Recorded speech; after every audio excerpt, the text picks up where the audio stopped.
boxeurs et promoteurs. Dans cet épisode, nous rentrons dans la boxe québécoise. Vous le savez déjà, le gros gala qui s'en vient le 28 juin. J'ai l'honneur d'avoir le promoteur Yann Pellerin qui va venir nous parler de la culture de la boxe. Bien, vous savez quoi? Ça va être une expérience. À partir de maintenant, c'est pas un match de boxe que vous allez venir écouter. Vous allez venir écouter une expérience et vous amuser.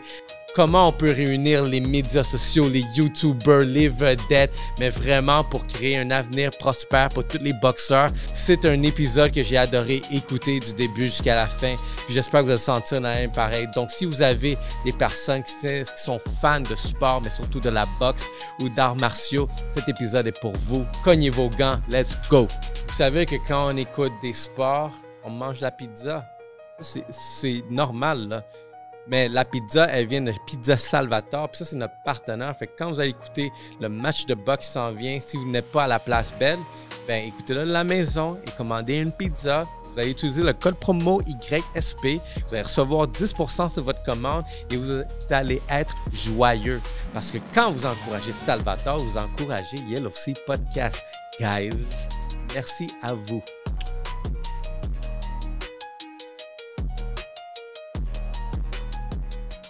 What's up, guys? Un autre épisode Yellow FC Podcast. Je suis votre host Ray Antonio et on est dans un monde de la boxe. Mon prochain invité, le président de New Era Promotion, Yann Pellerin. Bienvenue. Salut, ça va? Yo, je suis content de te voir. Moi aussi. Écoute, je vois souvent toutes tes émissions passées, puis c'était intéressant. Fait que j'étais super content de l'invitation. Super, puis je pense aussi, tu regardes, on n'a pas le choix d'avoir cette conversation-là, surtout avec l'événement qui s'en vient. Puis je pense qu'on va diffuser ça, justement. L'événement va être une semaine. Donc, j'espère que vous avez vos billets, guys. Mais, ouais, on m'a parlé de toi. T'as l'air de... Tu parais comme un homme avec beaucoup de choses. Une personne à découvrir là que je te parlais, même backstage. Comme, oh shit, il y a beaucoup plus de juste qu'est-ce qu'on voit. Plusieurs chapeaux. Gars, je voudrais commencer parce que tu es un boxeur. Là, tu es un homme d'affaires, promoteur de boxe, avec d'autres aussi aventures derrière ça. Mais, tu sais... Le boxeur typique, il est reconnu pour avoir une histoire qui commence, tu sais, vraiment un street-like. Toi, as-tu une histoire de underdog? Non, pas nécessairement. Mais tu sais, moi, je viens des arts martiaux mixtes à premier lieu. Là. Je viens du MMA. Je suis passé professionnel là, au Québec en 2001. Fait que ça ne rajeunit pas personne. Mon premier combat en 2001, Palais des Sports de Sherbrooke. À l'époque, c'était UCC. C'est devenu, après ça, l'ancienne organisation TKO qui a amené tous les combattants québécois que vous connaissez aujourd'hui qui sont allés au UFC. Georges Saint-Pierre, Pat Côté, David Loiseau, Némit, tous les Ontariens. Tout le monde qui est allé au UFC ont passé par TKO à l'époque. Qui était mené par Stéphane Patry là, à l'époque. TKO, c'est québécois? C'était québécois. Ah ouais? Ça a été parti ici, puis c'est UCC qui a duré 3 ans, qui est devenu TKO quand ils sont venus plus gros. Ils ont amené tous ces gens-là au UFC au travers de toutes ces années-là. Maintenant, c'est fermé depuis quelques années. Tu as une petite ligue qui s'appelle Samouraï qui prend le relève puis qui font quand même le travail. Ouais, c'est ça, j'ai commencé à entendre parler. Ils font quand même un bon travail. C'est devenu quand même difficile au niveau commanditaire. Tout ça, les arts martiaux mixtes, même si on a eu Georges Saint-Pierre, qui était comme le plus gros facing qu'on aurait pu avoir au monde, reste que les commanditaires, la TV, restent quand même encore réticents un peu aux arts martiaux mixtes parce que, bon... C'est-tu la culture québécoise, penserais-tu, ou juste... Oui. Parce qu'on dirait que c'est un gros marché aux États-Unis, tu sais. Oui, plus québécois. On dirait que les commanditaires ont de la misère un peu à s'associer à la violence. Je dirais qu'on a une culture beaucoup libérale au Québec, donc un peu plus sévère avec les gestes de violence ou le sang à la TV, tout ça. Mais tu sais, en fin de compte, c'est un sport qui demande une vie pour devenir... C'est une discipline aussi. Une discipline. Ces gars-là, souvent, que ce soit en boxe, comme tu me parlais, avec un Star Underground ou en MMA, souvent, les gens vont cibler une histoire que l'athlète a eue dans sa vie. Ils vont dire, regarde, il y a eu une bad luck, il arrive d'un mauvais milieu, tandis qu'il y en a peut-être 100 histoires qui sont belles sur lui, mais le monde au Québec, ils vont prendre la mauvaise. Tellement plate. Puis, tu sais, justement, je pense que on peut prendre ces histoires-là, puis même les flips, vraiment raconter comme l'histoire de Cendrillon derrière ça. Là. Ah oui, mais Justement, on va en parler tantôt sûrement, mais là, on parle de boxe, il y a Jean Pascal. Jean, il y a eu plein d'histoires positives, négatives et olympiques, champion du monde, OK, arrêté, faux test pour alcoolémie, ci, ça. Fait que le monde a choisi l'histoire qu'ils veulent. Puis comme je dis, quand j'ai choisi de devenir promoteur, je savais que ça serait un peu comme un politicien. Je me lève le matin et peu importe ce que je vais faire de bien ou de mal, il y a 50% des gens qui ne m'aimeront pas, puis il y en a 50% qui vont m'aimer. Ils vont trouver une raison. Fait que tu essaies juste de faire au mieux, puis les gens, ils feront leur opinion. Mais le Québec est comme ça. Est-ce que la job de promoteur, dans ton cas de boxe et même dans les sports, comme tu mentionnes, tu fais un parallèle avec la politique, est-ce que c'est pareil, peut-être, on va dire, aux États-Unis, ou est-ce que on a un promoteur, mettons un Floyd, lui, il fait sa promotion, tu as Oscar de la Hoya aussi qui fait sa promotion. Mais est-ce que les autres sont autant, vraiment impliqués politiquement ou c'est encore là, c'est juste une mentalité culturelle? C'est plus ici. Ailleurs, c'est moins politique, je te dirais. Business. Hein. Ouais, puis les promoteurs de l'extérieur, Eddie Hearn, Matchroom, tout ça, c'est des promoteurs qui bénéficient des réseaux de TV encore, qui leur offrent des millions de dollars. Exemple, maintenant, comme le chèque à Riyad qui part la boxe, ils ont des milliards, eux autres, pas des millions en arrière d'eux autres. Fait qu'ils peuvent faire des soirées de boxe avec 7 championnats du monde, dépenser 300 millions en bourse, puis ça leur gratte pas. Là, fait que nous autres ici, on fait une soirée à 700 000, puis on croise les doigts pour que le monde rentre dans l'aréna. Hey. Mais ouais. Fait que non, mais la boxe, oui. Arts martiaux mix, t'as moins de gars qui viennent de milieux durs, en tout cas ici, qui font des arts martiaux mix.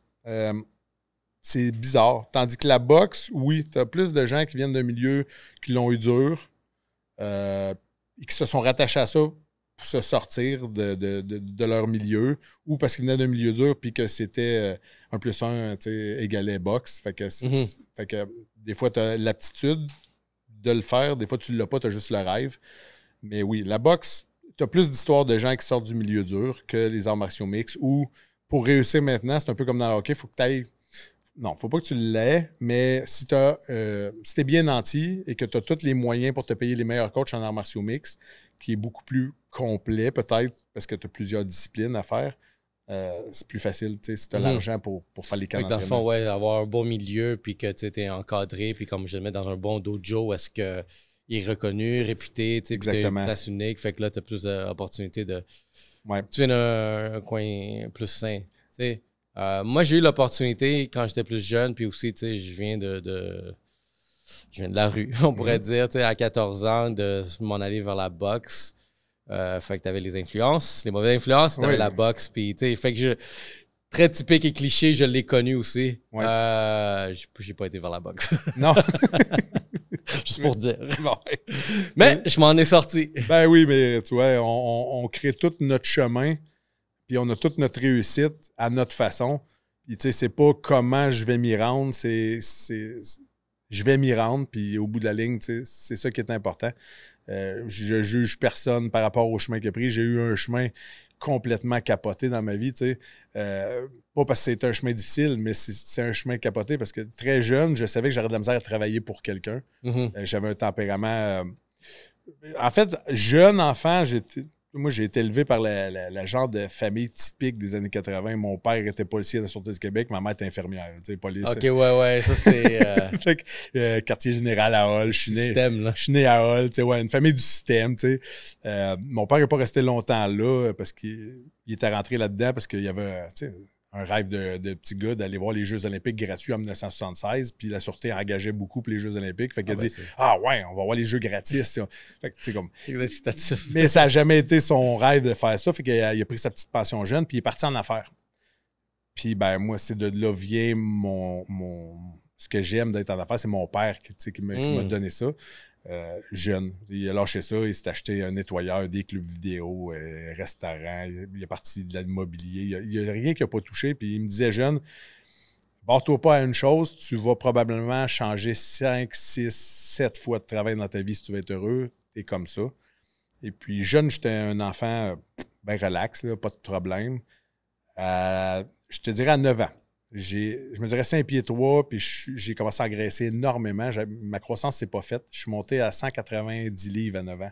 Oh! Presque le poids d'aujourd'hui, là, à 5 pieds 3. Moi, presque aujourd'hui. Ouais, et puis j'ai été persécuté, puis on m'a changé de ville. Mon père déménageait de Hull, on est retourné à sa ville natale, Asbestos. Fait que j'arrivais, je connaissais personne, j'étais le petit gros du village qui arrivait de la grosse ville.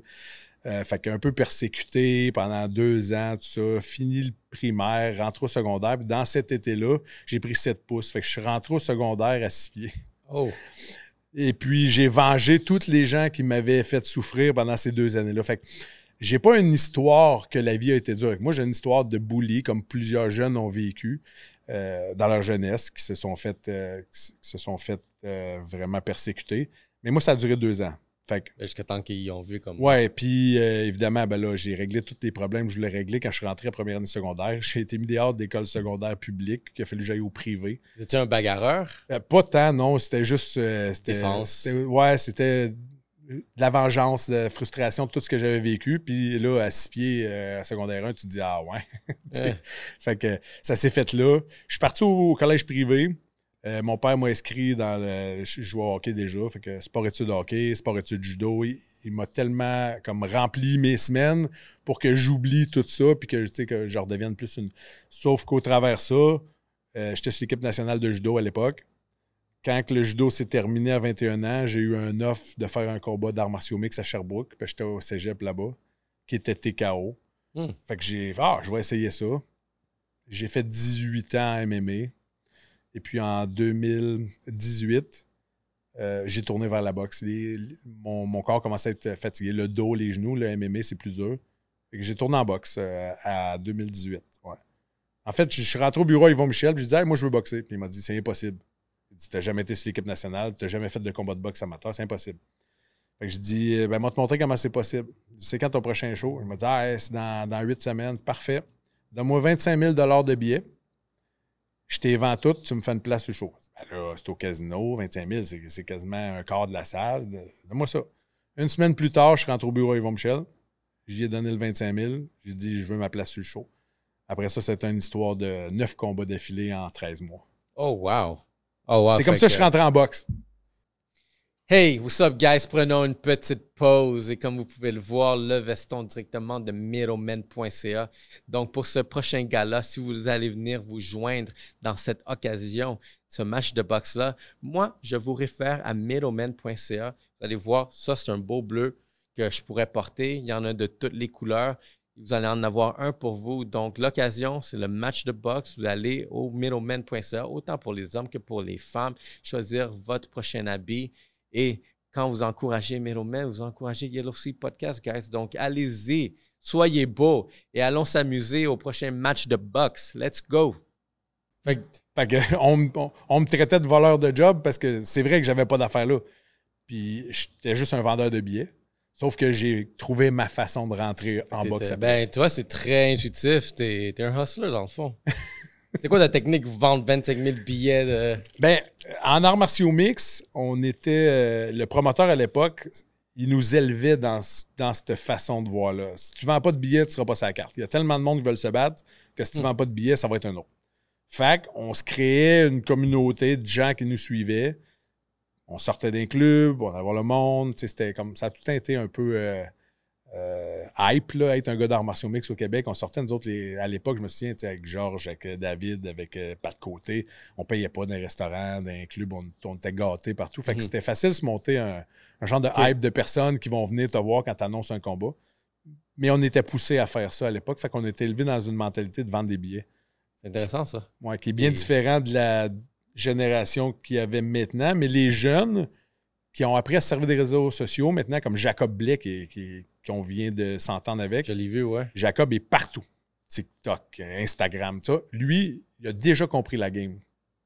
Fait puis ça, c'est-tu quelque chose, toi, de tes yeux de promoteur, mais aussi avec cette expérience-là, tu sais, que, OK, ben il faut que je sois un bon promoteur, il faut que je sois capable de vendre. Puis toi, tu l'as fait pendant qu'il n'y avait pas de médias sociaux. Ouais. Fait que c'est ça, justement, tu as compris l'effet de la communauté.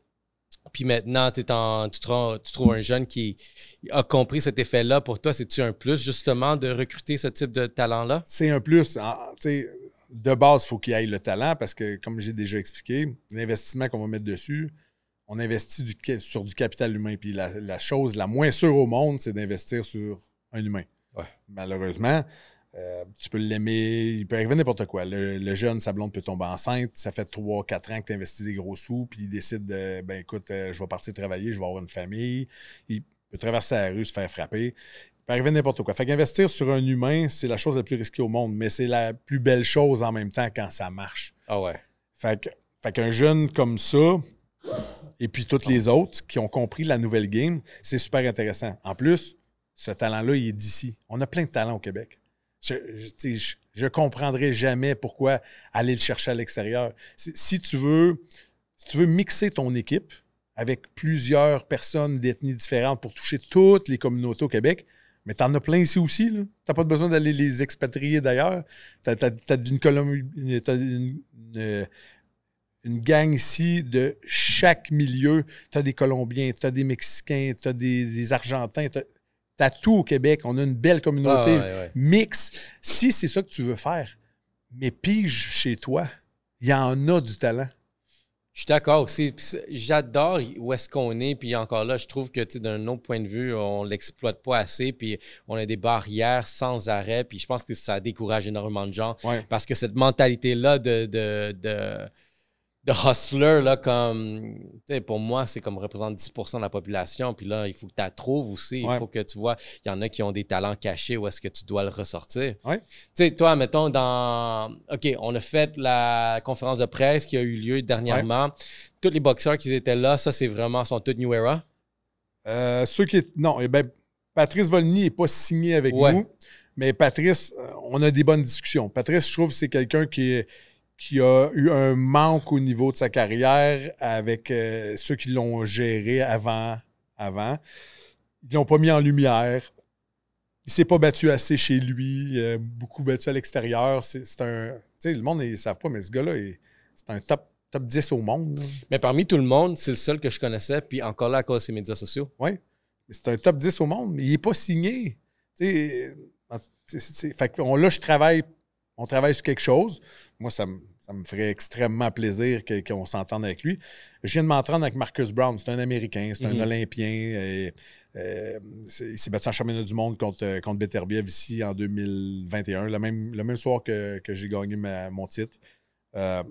J'ai signé Marcus parce qu'on l'a rencontré. C'est un nice guy. C'est un gars avec une deuxième chance. Je vous le dis. C'est New-Yorkais, right? Oui, New-Yorkais. Il retourne en championnat du monde, ce gars-là, c'est sûr. Puis lui, il est New Era? Oui, il est New Era maintenant. C'est comment, tu sais, tu parlais avec lui pour voir c'était comment, tu sais, comme tu es un Américain, puis il y a ce patriotisme américain, mais là que tu te fais signer par des Canadiens, sens-tu comme genre... Je pense dans la boxe, il n'y a pas le... Tu sais, comme un peu... Moi, j'ai été joueur de hockey, tu sais, le patriotisme du pays un peu plus serré, tu sais, comme là, on a vu il y a eu les 4 nations de la Ligue nationale cette année, puis là, c'est ramassé en finale Canada-États-Unis, puis là, il y a eu le foutoir à cause de Donald qui s'est mis à mettre des tarifs partout. Fait que là, tu as comme créé un Canada visite États-Unis. Ouais. Mais théoriquement, à la base, ça n'existait pas vraiment. Les Canadiens et les Américains, on s'est tout le temps entraînés ensemble. C'est rare même que tu vois des Américains venir se battre au Canada. Non, justement, parce que, tu sais, je pose cette question-là parce que j'ai grandi aux États-Unis. Ouais. Tu sais, je te parlais de la boxe, puis c'était justement, j'ai grandi dans le Bronx, fait que je peux te dire que j'ai connu le street, puis moi, quand j'ai déménagé, tu sais, longue histoire courte, c'est que je suis parti de Montréal, je suis allé dans le Bronx, puis quand je suis arrivé là, tu sais, on était tous latinos, tout le monde est latino, je suis latino, mais parce que j'étais Canadien, j'étais une viande fraîche. Ah oui. Fait que c'est pour ça que, tu sais, vraiment, il y avait, tu sais, ce patriotisme, on est des Américains, puis là, que le monde voit comment le Canadien, tu sais, puis on est tous la même culture, mais là, juste parce que je viens d'un autre pays. Fait qu'il y a tout le temps cette façon que les gens te voient inférieur. Puis ça, c'est comme cette intimidation-là, tu sais, typique américaine. Puis je pense que dernièrement, beaucoup s'est rétabli cette relation-là. Tu sais, les Américains ont commencé à avoir une fierté canadienne. On l'a senti. Jusqu'à temps que toute cette dispute-là. Là. En même temps, ici, juste au Québec, vois comment on est dur aussitôt que la personne ne vient pas d'ici. Tu sais. C'est vrai. Tu sais, la phrase plate, t'es pas content, retourne-toi là chez vous. Chris, ça fait 20 ans que je reste ici. C'est quoi le rapport? Mais quand je suis revenu des États-Unis ici, je l'ai quand même vu comme « Oh, wow, je suis un Américain, c'est cool, tu sais. » C'est ça. C'était l'inverse. Non, mais ça, c'est comme c'est drôle, c'est justement comme ici, c'est retourner ton pays, typiquement. Là, comme... Je suis né ici!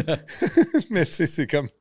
Ah, écoute, c'est correct. Les monde sont encore arrêtés sur des vieilles idées. C'est en train de changer. Je pense que peut-être qu'on est allé un petit peu trop rapide, un peu trop loin avec des choses que le monde n'était pas prête dans les dernières années. Il y a eu beaucoup de mouvements qui ont poussé, LGBTQ, tout ça. Puis je pense que ça a poussé trop fort, trop vite. Fait que ça l'a dérangé un peu le monde qui était bien dans leurs petites chaussures. Puis des fois, faut juste pas aller trop loin, puis comme y aller tranquillement. Peut-être que ça passe mieux, puis c'est la même chose pour l'intégration, puis l'accueil, mais faut que ça soit fait de la bonne façon, et surtout, il faut ouvrir les esprits des gens. Là. Fait que là, tu sais, dans le fond, toi, en ce moment, ta mission, c'est d'aller chercher les talents, puis d'aller chercher Jean-Pascal, tu sais. C'est le plus gros nom de la boxe, oui. je pourrais dire. Puis tu sais, Jean, écoute, c'est sa phrase préférée de toute façon, puis aime-moi pas, viens me voir gagner ou viens me voir perdre, mais viens me voir.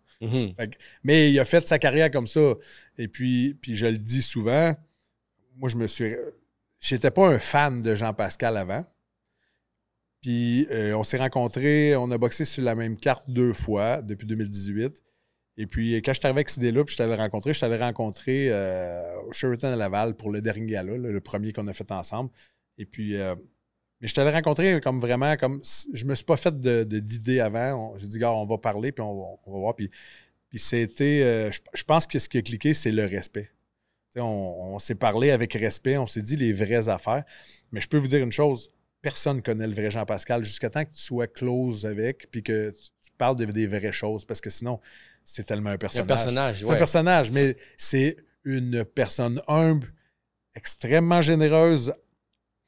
Puis je vais surprendre tout le monde, mais c'est vrai. C'est juste que Jean, il y a comme une image, il y a comme un spectacle, c'est un personnage. Puis ça l'a fait de sa carrière. C'est le plus gros vendeur de billets de l'histoire de la boxe ici. Il nous a amené tous les plus gros noms de la boxe partout dans le monde ici, là.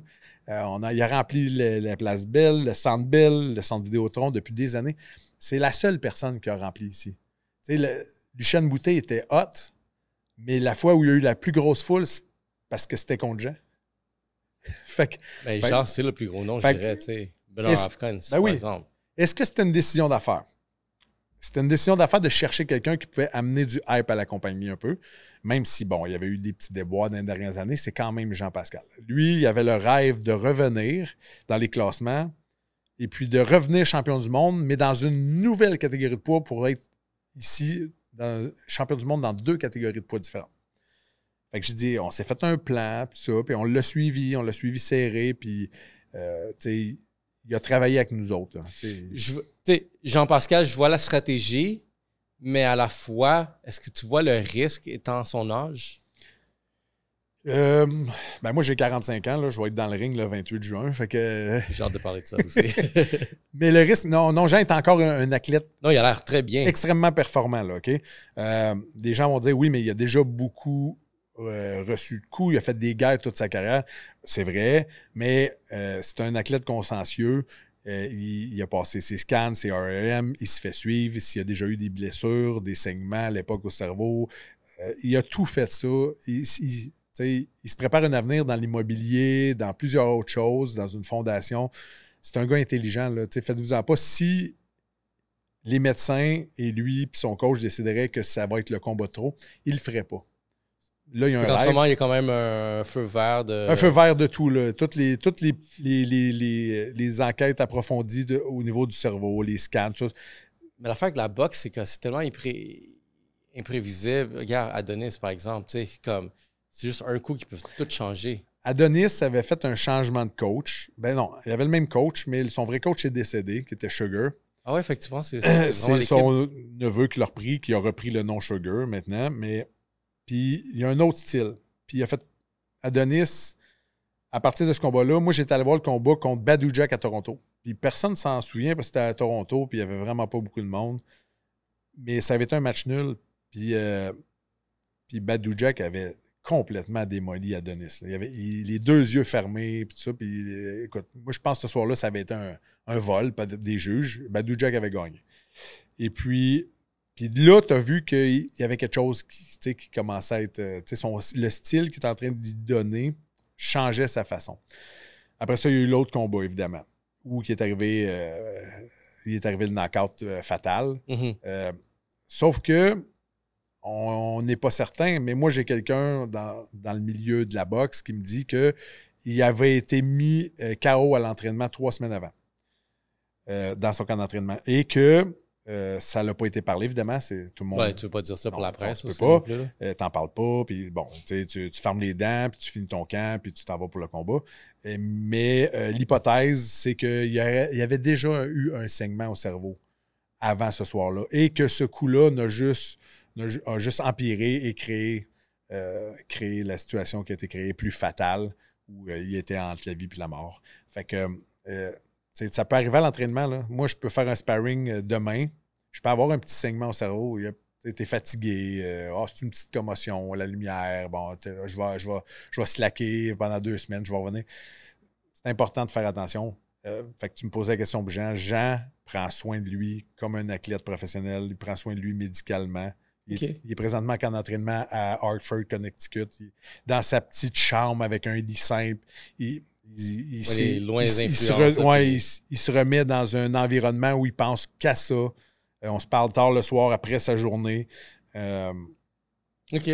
Il se prépare. Il sait que ça va être dur. L'autre est plus jeune. L'autre est plus grand. L'autre est plus lourd. Mais comme Ross Amber le dit tout le temps, les gars, jamais je vais parier contre Jean-Pascal parce qu'il va tout le temps trouver une façon de nous surprendre. Son dernier match, évidemment. Oui, il s'était déchiré le derrière de cuisse en camp d'entraînement. Il m'a dit, Yann, je vais le faire pareil, je vais trouver un moyen de finir le combat pareil. Puis là, en début de combat, il l'a senti tout de suite.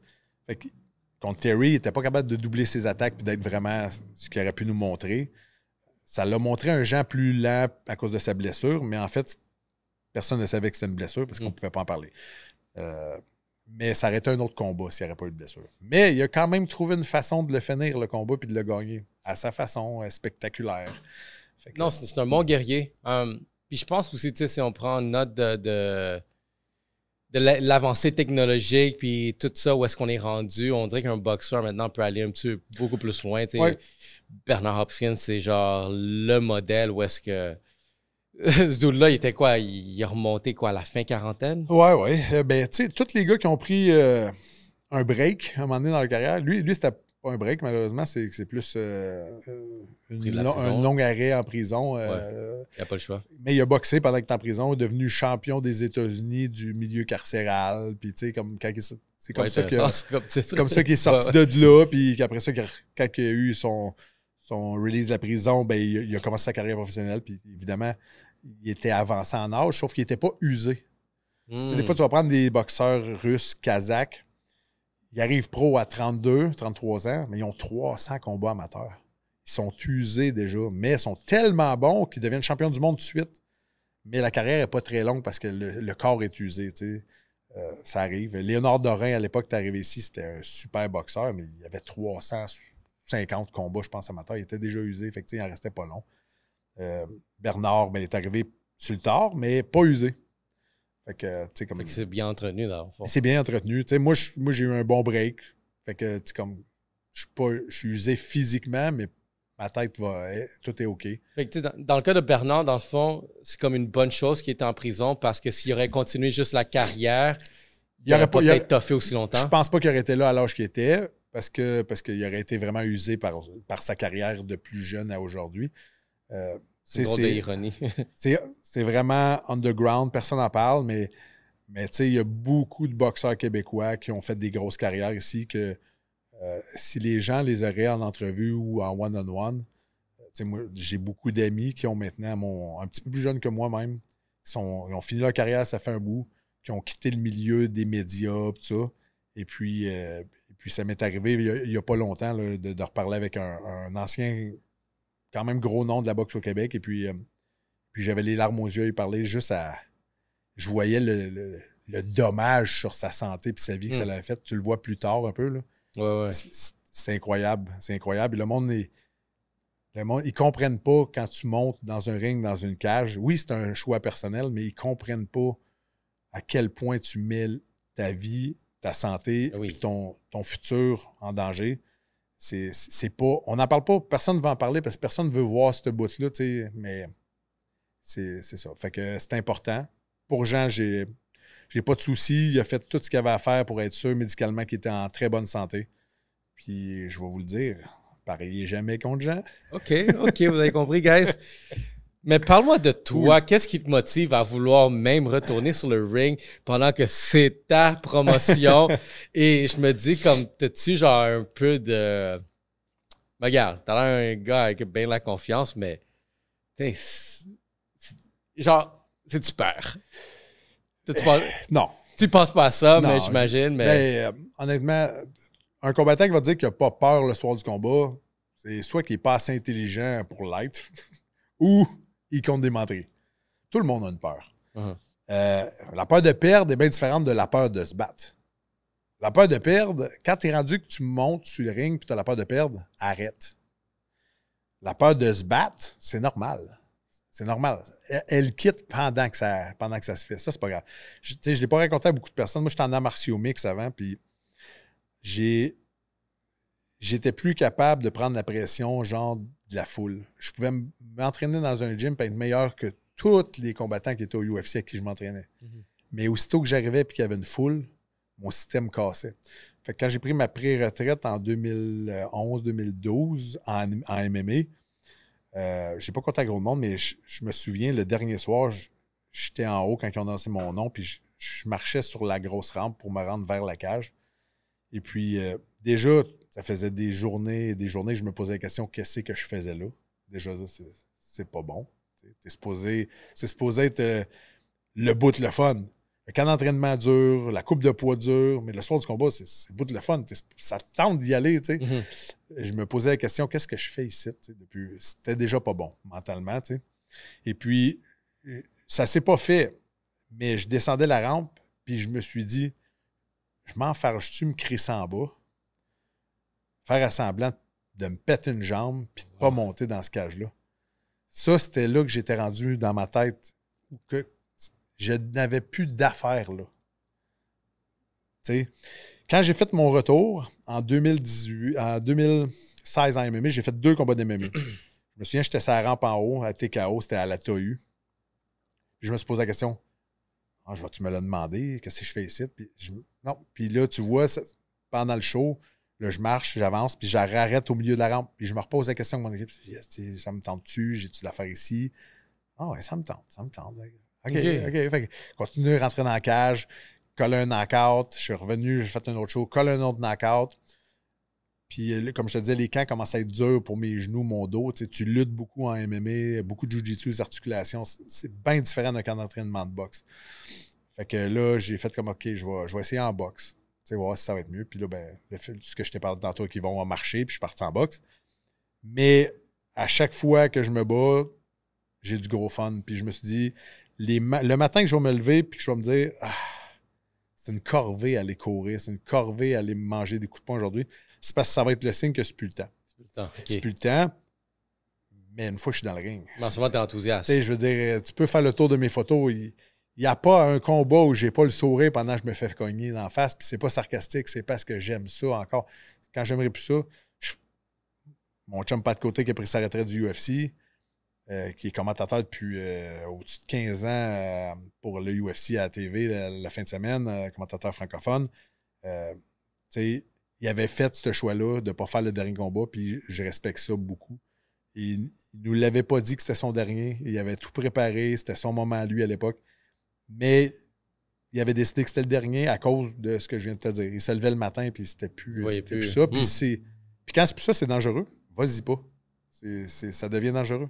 Parce que tu n'es pas focus sur l'objectif. Oui. Là, tu veux juste attendre que ça finisse. Comme je te dis, peur de perdre. Peur de se battre, ça, c'est normal. Peur de ne pas vouloir perdre en avant de son monde. Peur de qu'est-ce que je vais avoir de l'air. Peur de. Vas-y pas, c'est fini. Là. C'est terminé. Arrête. Ce moment-là que tu mentionnais, vraiment dans les arts martiaux. Oui. peux-tu considérer que c'était un moment assez unique, puis peut-être un de tes plus gros combats dans le ring, ou y a-tu eu un autre événement aussi pourquoi c'était un gros combat difficile à essayer de comprendre? En affaires, ça m'a fait ça souvent, mais pas pour le combat, le sport, tout ça, en amour. Tout le monde a ses problèmes, fait que j'ai été pratiquement je suis quelqu'un qui se lève le matin et c'est tout le temps une nouvelle journée. Mm-hmm. Mes ex, tout le monde, mes amis pourraient te le dire. On peut chicaner le jeudi soir. Et peut-être que toi, vendredi matin, tu vas être encore fâché de ce qui s'est passé. Moi, c'est une nouvelle journée. Beaucoup de misère avec les femmes de ma vie parce que eux autres, le lendemain, c'est pas fini. On n'a pas fini de régler ce qui s'est passé hier. Moi, c'est fini. C'est une nouvelle journée. Là. On passe par-dessus. Fait qu'en affaires, je suis comme ça. C'est pour ça que j'ai tout le temps continué à avancer. Je pense que si tu restes stock sur le problème, puis tu ne cherches pas de solution, mais tu cherches à continuer à piquer dans le problème, tu n'avances pas. C'était la même chose en combat. C'était la même chose dans ma vie personnelle. Puis je pense que ça me vient de ma jeunesse, mes 2 ans que j'ai été persécuté beaucoup à cause que j'étais devenu un gros, pas aimé de personne, parce qu'à cet âge-là, les enfants sont méchants que toutes, les oreilles écartées, tu trouves le seul défaut que la personne a là, puis tu l'attaques, mais c'est comme ça, les enfants. Et puis moi, par exemple, à tous les matins, je me levais, je m'en allais à l'école, et je me disais, je sais qu'est-ce qui va arriver. Puis à la fin d'école, je savais aussi ce qui allait arriver au rack à bicycle, comme on appelle. Puis j'ai réussi à me créer une petite boîte dans ma tête et à me dire, tous ces problèmes-là, ça va dans la petite boîte en haut, puis demain matin, c'est une nouvelle journée. Puis j'ai réussi à le faire jusqu'à temps que ça s'arrête. Fait qu'aujourd'hui, dans ma vie d'aujourd'hui, je le fais encore.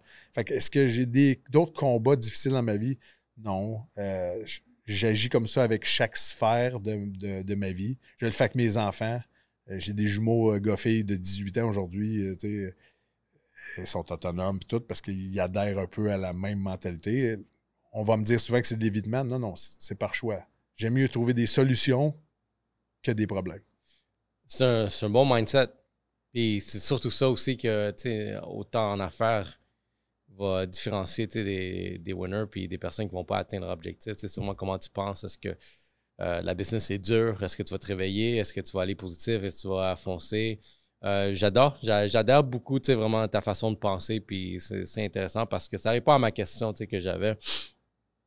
Côté pour la boxe, regarde, là, New Era Promotion, tu y crois, tu es en train vraiment de voir tout ça, mais la boxe, elle connaît en ce moment un déclin, puis je pense qu'à la compétition de peut-être un UFC, par exemple, qu'est-ce qui ferait vraiment qu'il y a un déclin, puis toi, c'est quoi l'opportunité que tu vois pour faire cette relance-là?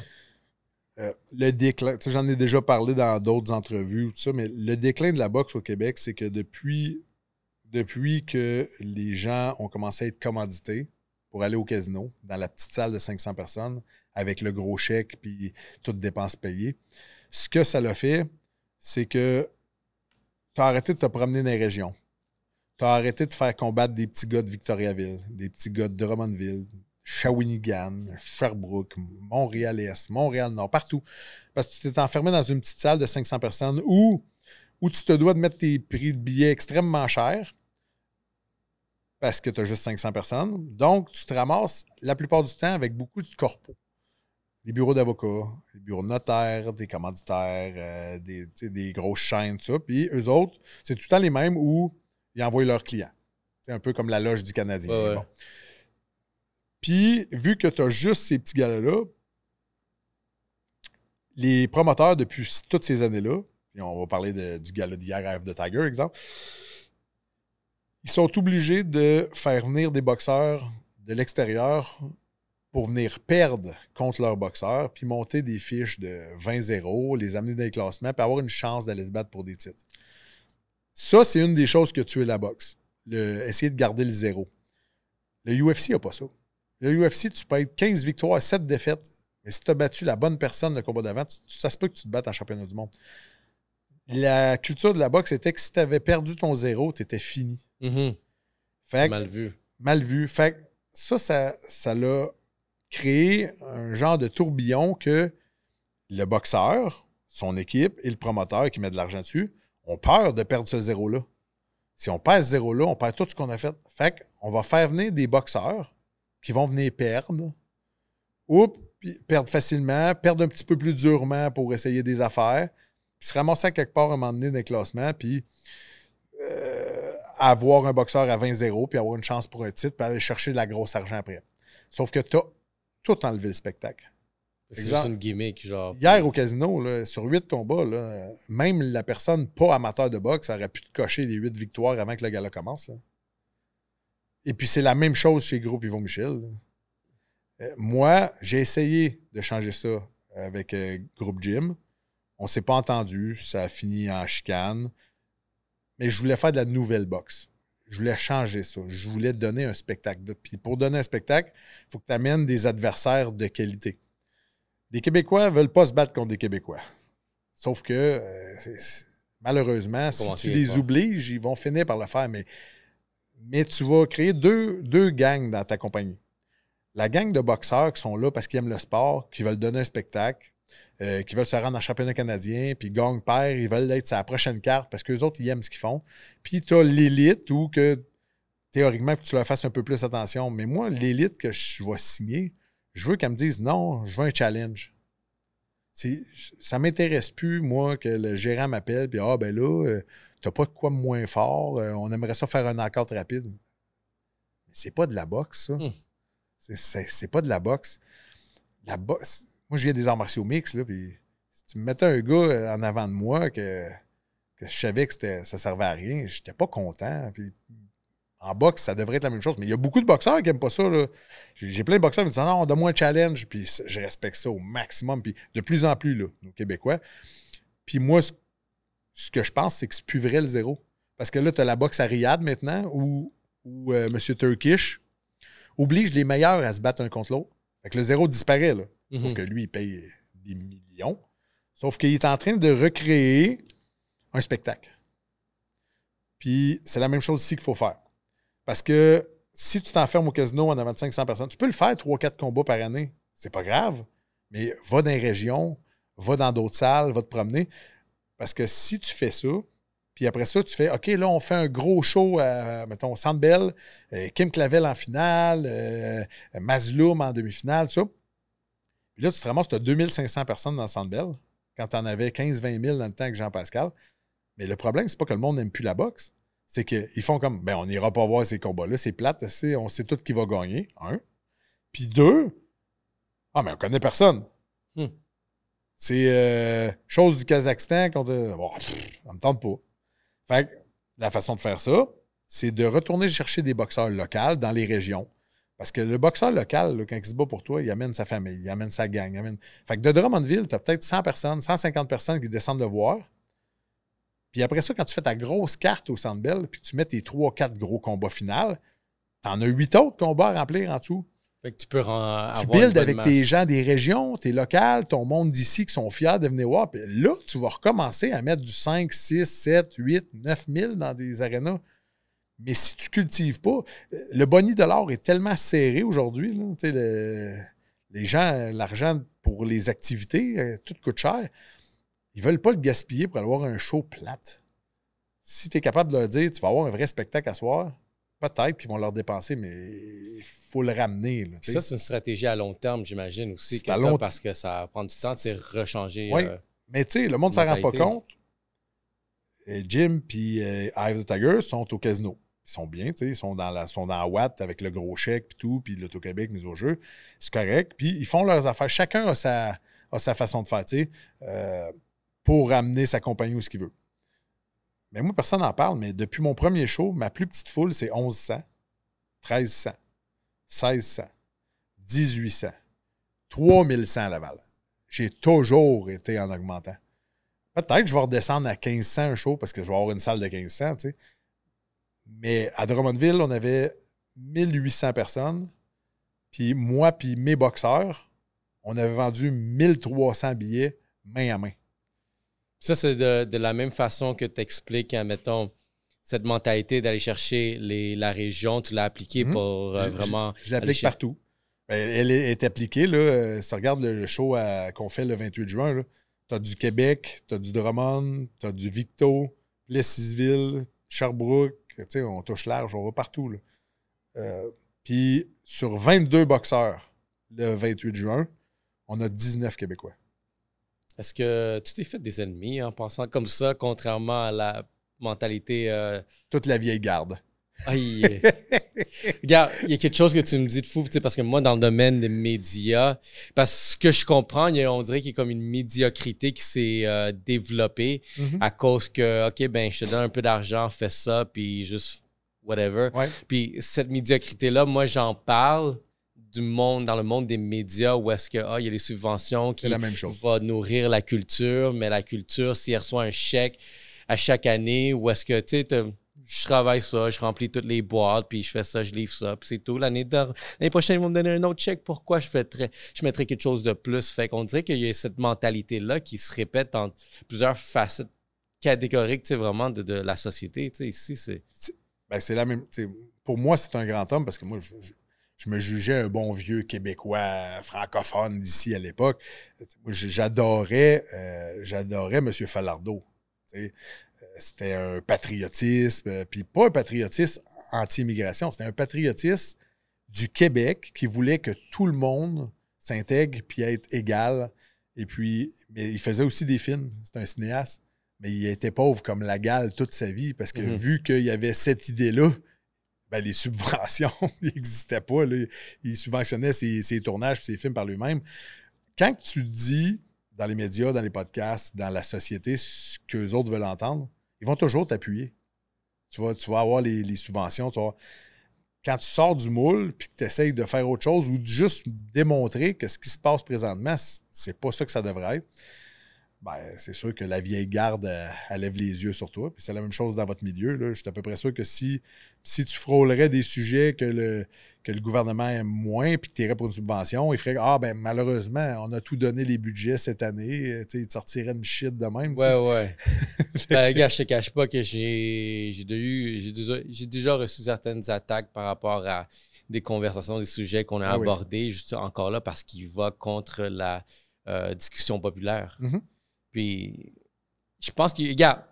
C'est pas que je pense pas, il y a un shift qui est en train de se passer. Puis, c'est intéressant. Je suis content de voir vraiment que il y a quelque chose que, tu sais, qu'on était... Moi, je viens d'en apprendre, c'est vraiment sur ta façon de voir. Puis, que c'est... Dans le fond, on voit les choses similaires, mais juste dans une branche différente. Ouais. C'est fou. Fait que, c'est quoi ton plan stratégique, admettons, à long terme? Comment tu vois l'évolution des choses? Tu sais, maintenant, OK, là, il y a quelque chose de solide. Avoir rentré même Jean-Paul. Oui. Ben, en fait, ça, c'est le plus gros de la compagnie. C'est que j'essayais de tout faire toute seule. Et puis, à un moment donné, ça limite où tu peux aller. Puis, tu t'échappes plusieurs choses que tu ne devrais pas échapper. Dont la qualité du show, les services rendus. Bon. Puis Jean-Paul, c'est quelqu'un que je connais depuis un bout. Et puis, ça fait longtemps que je voulais qu'on travaille ensemble, mais il y avait beaucoup de choses à faire, le Festival du Grand Prix, ses associations, nanana. Sauf que là, quand on s'est reparlé, il y a 6 mois, il m'a dit, OK, j'embarque, on va rentrer une équipe de malades, mais il dit, je veux une chose, Yann. Il dit, je veux pas qu'on fasse de la boxe. Je veux qu'on fasse des événements, des shows. J'ai dit, ça, j'embarque parce que c'est mon idée. Moi, je veux que les gens qui viennent dépenser, ils en aillent pour leur argent. Je veux pas qu'ils viennent, on va aller voir de la boxe. Non, on s'en va à un show. L'expérience. On s'en va à une expérience, c'est le bon mot. Fait qu'il m'a dit, je veux un New Era 2.0. OK, on le changera pas en 30 secondes. Puis là, ça pressait parce qu'on avait le championnat du monde. Fait qu'on ne pouvait pas le changer avant. Fait qu'il dit, on va faire quelques changements au travers. On va le faire le gala du 28, puis on va préparer le New Era 2.0. Ça va devenir une expérience, des événements. On va aller transformer ce qui est la boxe et, je vous l'annonce, on va aussi partir la division arts martiaux mix avec la même vision, même énergie. On va aller chercher une façon de faire avec des abonnements annuels sur un nombre de combats où les gens vont avoir une expérience, un tapis rouge, les bulles, la bouffe inclus, un peu comme les loges au Centre Bell. Et puis ça va se répéter à chaque événement d'un côté. Et de l'autre côté, tu vas aussi avoir la partie pour tous les amateurs qui veulent y aller gala par gala, quand ils sont disponibles ou pas. Mais, tu sais, on crée de quoi, là? C'est excitant, ça. Honnêtement, c'est... Tu sais, un animateur sur une passerelle dans le plafond de l'aréna qui, tu sais, un peu comme changer un peu ce que c'est, là, tu sais, amener des... On le fait, il n'y en avait plus ici au Québec, mais amener des personnalités. On a un budget qu'on va penser par événement pour amener des personnalités du milieu du star média, du milieu du sport, créer un lounge de rencontres sur la surface dans l'aréna, exemple, où tu peux aller voir ton idole, prendre une photo, le signer. Ça pourrait être, je ne sais pas, le lounge Brouet-Martineau, chez Tanguay Lounge.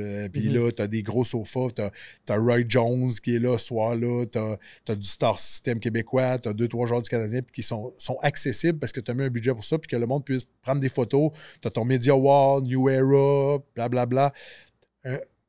Tu viens avec ton jeune, puis lui, là, il rêve d'une photo de Cole Caulfield, puis Cole Caulfield est là parce qu'on s'est arrangé avec le Canadien pour l'avoir, exemple, puis que ça crée une proximité avec les gens qui vont aimer ça revenir dans tes événements. Parce qu'ils vont avoir de quoi dire que juste s'assire, checker 8 combats, il y en a eu 7 plates, j'ai pris une bière, puis j'ai dépensé 300$ que dans le fond, j'aurais été peut-être mieux d'aller une fin de semaine avec ma femme à l'hôtel ou au spa. Fait qu'on crée une nouvelle expérience. C'est l'idée de Jean-Paul, puis j'embarque là-dedans à 100 000 à l'heure. Je vais continuer, moi, à faire mon travail de fond, à voyager, à aller signer les athlètes, aller voir les camps d'entraînement. Bon, moi, je vais finir par finir un moment donné. C'est peut-être mon dernier, peut-être mon avant-dernier que je vais combattre. Mais mon gros fun, moi, ça va être de signer des athlètes d'ici, de les développer, de les monter. Puis dans 2 ans, peut-être, ou moins, ou plus, avoir ma petite corde dans le cou, puis être assis au Madison Square Garden, puis être fier d'être en train de voir boxer un de mes athlètes qu'on a monté chez New Era, qu'on a signé un combat à l'extérieur, ou à LA, ou à Riyad, ou peu importe. Ça va être ça mon plaisir. Moi, en finissant ma carrière d'athlète, c'était la base de New Era, c'était de rester dans le milieu, mais de continuer à avoir du fun. C'est excitant.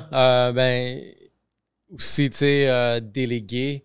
Fait que toi, tu vas être beaucoup autour de les opérations, tu sais, vraiment faire en sorte que, tu sais, le côté technique et la qualité, tu sais, vraiment du show soit là, mais l'expérience, tu sais, Jean-Paul, puis lui, sa vision aussi, tu sais, est malade, tu sais, comme un dernier événement qu'il a fait de la construction, il a vraiment... Ouais, j'étais là. Il a converti un événement, une conférence de construction en un événement de prestige. Oui, ben, au lieu d'être juste... une journée où tu as 8 conférenciers qui racontent leur vie plate, genre là, il y avait des conférenciers qui racontaient leur vie, leurs exploits, sont passés par où, mais au travers d'une soirée, des cocktails, tu rencontres des gens, tu te fais des connexions, des commanditaires de d'autres milieux qui étaient là. Ça fait une soirée incroyable, là. Pour une première édition, c'était malade. Puis il continue à travailler sur ses idées, mais là, on va toucher au sport avec le milieu de la construction, avec le milieu du Star System. Fait que si on peut aller chercher un peu plus large encore, mais ça fait que tous tes événements touchent à tout plus large, au lieu de juste grossir une par une, c'est que tu fais participer tout le monde à tout, tu essaies de leur faire aimer tout ce que tu fais. Jean-Paul est bon là-dedans. Comme j'ai dit, il aurait probablement fait un bon politicien, mais je pense qu'il aime mieux la vie positive que la vie négative. Puis malheureusement, politicien, souvent, tu as à gérer le 50% négatif. Puis peut-être que quand tu n'es pas obligé, tu ne fais pas exprès pour te lancer dans la boîte. Dans tout ce que tu es en train de bâtir, de vivre actuellement, tu dois avoir quand même la pression là, parce qu'il y a un gros événement qui s'en vient. Qu'est-ce qui t'empêche de dormir? Rien. Dormir, non, ça, j'ai pas, non. Quand je ferme la switch, je la ferme, puis quand je me relève, je la relève. Le monde autour de moi peuvent en parler. Je suis à peu près pas rejoignable avant 9h15 le matin, moi, là. Je dors. Ça peut aller jusqu'à 10h. Le monde me disait... le monde me disait, après être riche, il faut se lever tôt. À un moment donné, un jour de ma vie, là, je te dirais, après la pandémie, je disais, OK, je vais essayer ça. Là, me coucher plus tôt, me lever plus tôt, partir faire ma journée, déjeuner après. Puis anecdote, je le fais le matin. Il est 8h02, je suis en bas, en train de me faire à déjeuner. Bon, OK, mes rendez-vous, bon, ben, je vais aller chez mon fiscaliste. Ah, fiscaliste. Bureau à 9h. OK, ben, je vais appeler mon avocat. Il répond pas. Il prépare ses papiers. Il va être au bureau à 9h30. Après ça, je vais aller à la banque. Ah, c'est fermé. Fait que j'ai fait comme, ben, c'est pas vrai, ça. La vie, elle commence après 9h. 9h30. Fait que, mais tu sais, chacun a sa façon de faire. Moi, je devrais avoir une secrétaire. Comme ça, je serais plus ordonné avec moi dans tout. J'ai plusieurs business. Là, j'ai 7 business plus ma gestion de portefeuille qui gère toutes les compagnies. Mais j'aime bien ça le faire comme ça. Puis j'oublie des affaires des fois, puis à la place que je m'excuse, mais c'est mon personnage. C'est pas mon personnage, c'est moi, je suis comme ça. Mm-hmm. Peut-être que je serais plus corporate, puis plus ça coche avec un agenda et tout, mais c'est quoi, tu m'enlèverais tout mon fun, fait que je ferais juste en enlever à la place. Tu serais plus toi-même. Ouais, j'aurais pas de fun avec celle-là. Tu sais, je touche à des sphères. On a parlé avant l'entrevue, je touche à plein de sphères qui n'ont aucun rapport. Tu sais. Évidemment, depuis 2016, je suis dans le milieu de la crypto. Moi, j'ai un ami qui m'a embarqué là-dedans, je voulais rien savoir. En 2016, le Bitcoin valait 340 $. Puis il m'a dit non, fais-moi confiance. J'ai mis un gros montant en 2016. Aujourd'hui, c'est 140 000 chacun qui valent les bitcoins. Tu sais. Après ça, j'ai continué. J'avais acheté de la machinerie. À l'époque, le gouvernement donnait des permis pour avoir des mines pour en fabriquer. Bon. Fait que, tu sais, comme j'ai une sphère de crypto-monnaie, je me suis tenu update. Même si j'en fais plus, je suis resté proche de ça. J'ai une compagnie qui gère des actifs là-dedans. Le manque d'électricité m'a donné des idées à un moment donné pendant la pandémie. J'ai fait l'acquisition des barrages privés, Hydro-Québec. Ben, ils n'appartiennent pas à Hydro-Québec, mais hydroélectriques. Dont Hydro-Québec les rachète toutes ou rachète toute l'électricité parce qu'on sait que pour les 20 prochaines années, un peu comme. Je me suis un peu. Pour vrai, je me suis inspiré sur les nouvelles choses. Puis, c'est un gars quand même que j'admire ses idées puis tout ce qui touche. Là. Mais quand j'ai vu Olivier Primo commencer à parler des pourcentages d'eau qu'ils avaient acheté avec leur compagnie à un moment donné, j'ai fait c'est intéressant des choses de même parce que c'est quoi dans le futur qui va générer le plus ou qui va gérer le plus la population? Tu as l'eau, tu as l'électricité, tu as l'immobilier, évidemment. Fait que j'ai commencé à cibler des bouts de marché comme ça en affaires. Mais avant ça, j'ai été restaurateur, j'ai eu des bars. Je te parlais de mon parcours un peu fucké. J'étais allé à l'école de pompier à 19 ans. J'ai lâché après un an. Je suis rentré au cégep. J'ai lâché après un an. Je suis retourné jouer au hockey aux États-Unis. Je suis revenu. Là, je voulais rentrer en psycho à l'université. Il fallait que j'aille finir mes français et mes anglais au cégep.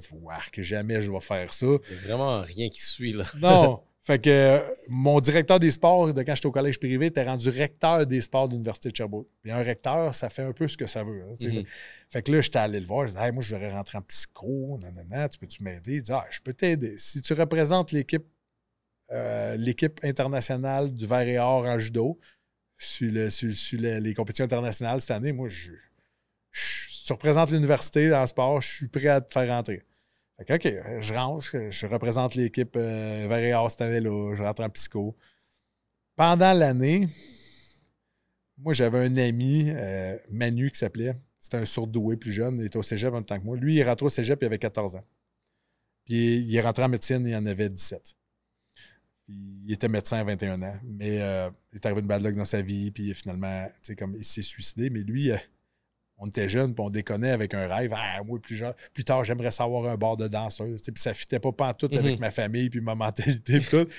Puis en 2003, je ne sais pas pourquoi, mais il y a quelqu'un qui m'a appelé, puis il m'a offert d'acheter le studio classique à Granby, qui était un bar de danseuse. Moi, je venais d'une famille de police, ça n'avait pas rapport. Là, mais je l'ai acheté à 23 ans. Puis là, je suis parti dans l'hôtellerie. Un restaurant, des tavernes avec des machines d'Auto-Québec. Fait que j'ai fait un bout de ma vie jusqu'en 2011 où là, j'ai tout vendu ça. J'ai acheté un gym. Là, j'ai décidé que ma santé était la chose à prioriser. Les enfants avaient 4 ans. Fait que je voulais leur amener tout une mentalité de santé dans la vie et ça. Puis je suis parti dans le gym. Puis là, je suis retourné au combat. Puis, tu sais, la vie a suivi, là. Bon, t'es... c'est pas typique, là. Ouais, non, vraiment pas. Je peux pas dire à personne dans la vie, va à l'école, fais un diplôme, va travailler. Moi, ça n'a pas été mon chemin. Fait que je conseille à tout le monde d'y aller avec son cœur, là, mais c'est comme, fais-toi pas imposer quelque chose et être malheureux plus tard. Mm-hmm. Dernière chose que je voudrais savoir de toi, avant de quitter, que penses-tu, puis j'ai posé la question à Jean-Pascal justement, que penses-tu de ce phénomène-là justement de Jake Paul, dans le fond, le phénomène d'un influenceur YouTuber, puis même d'autres influenceurs qui créent des événements médiatiques qui dépassent les chiffres, autant d'argent, de visibilité, juste parce que c'est un gros show.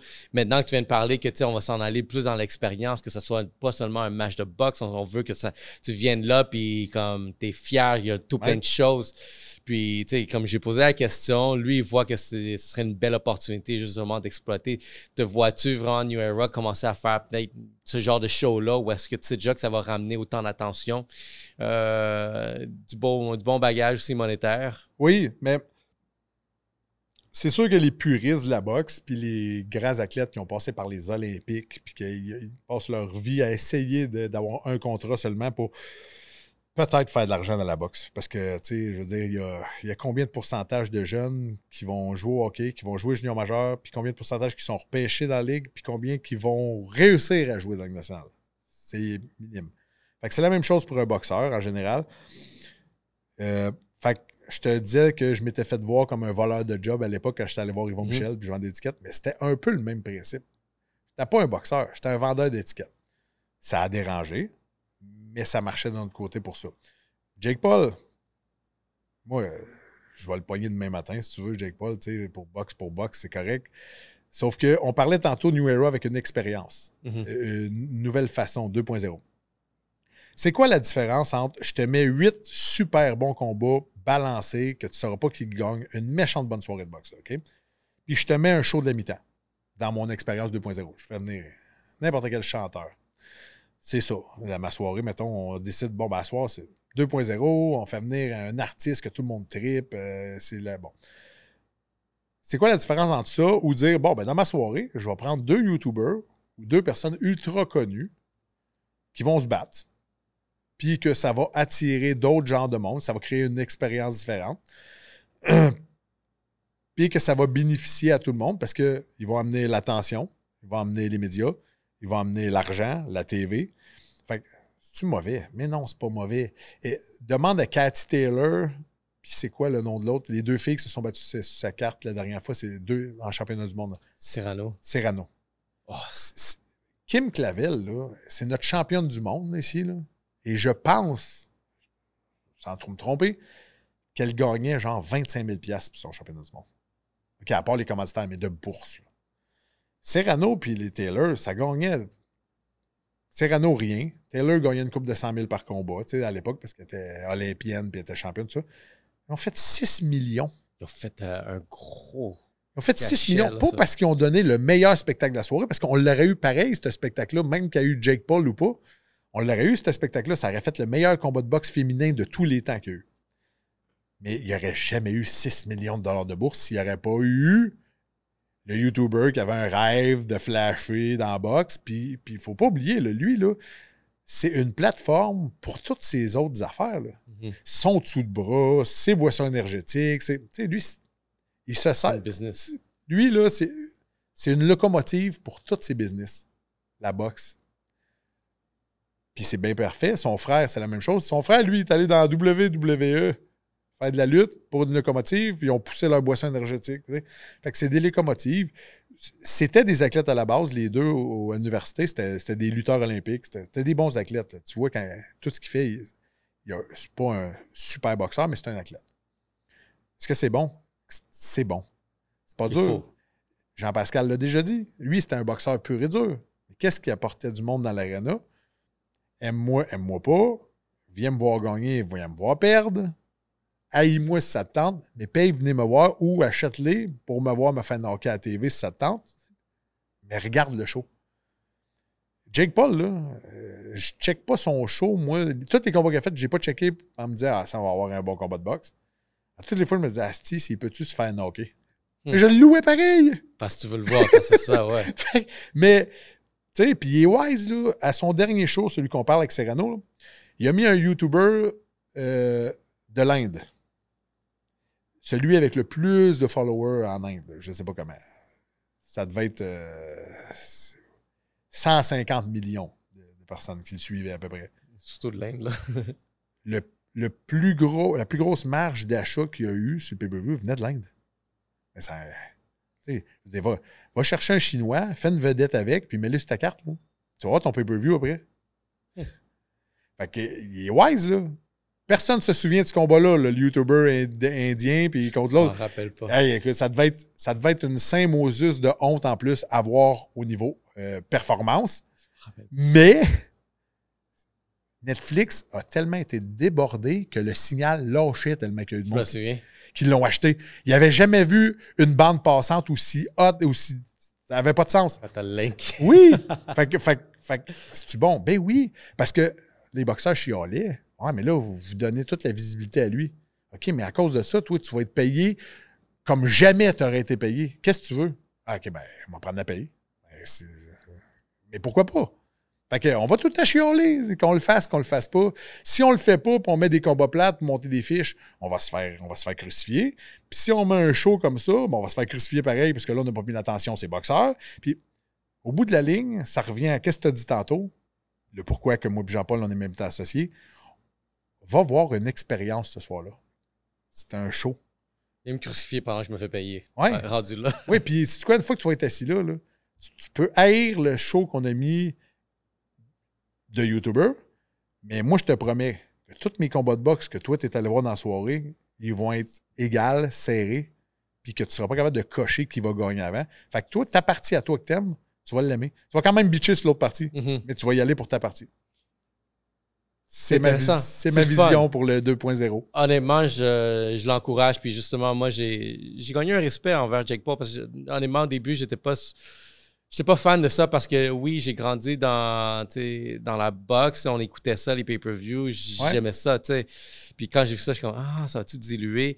Mais, hey, le match des deux femmes durant cet événement-là, c'était le meilleur match de boxe que j'ai vu dans ces dernières années. Oui, que gars-fille, là, c'était... C'est fou. Puis je pense que tout le monde était comme, c'est quoi ça? Je te donne un exemple. Est-ce que Kim Clavel a déjà donné un combat plate? Jamais. Elle donne des guerres, elle sort de là, les deux yeux pochés. Elle fait... Kim Clavel, là, c'est notre championne ici, là, puis elle donne des spectacles incroyables. Personne ne le sait au monde. Je sais pas, malheureusement. Personne ne le sait au monde. Signée avec qui, elle? Signée avec Jim. Mais personne ne le sait. Mais si Kim Clavel, un de ses 3 derniers combats ou un de ses 2 championnats du monde qu'elle a fait, là, la guerre qu'elle a faite dans ces combats-là, là, elle aurait été sur un show à Jake Paul, elle serait multimillionnaire de commanditaire aujourd'hui. Multimillionnaire. Parce qu'elle a un charisme, elle est belle, elle est sharp, c'est une athlète, et en plus, elle donne un spectacle de malade. Elle se boxe comme un petit Getty, là, cette fille-là. Il n'y a pas de demi-mesure. Là. Tout le monde qui va voir Kim Clavel sort de là, puis ils font comme « Wow, c'était malade! » Mais personne ne le sait. OK, j'ai une dernière question. Oui. Penses-tu recruter une femme? Tu sais, une Kim Clavel, genre, OK, elle est là, mais y a-tu une femme dans ton radar ou est-ce que... je pense que ça serait top. A 3 femmes présentement en rencontre avec eux autres, en évaluation. Une qui est déjà très connue et classée, qui n'a pas de promoteur.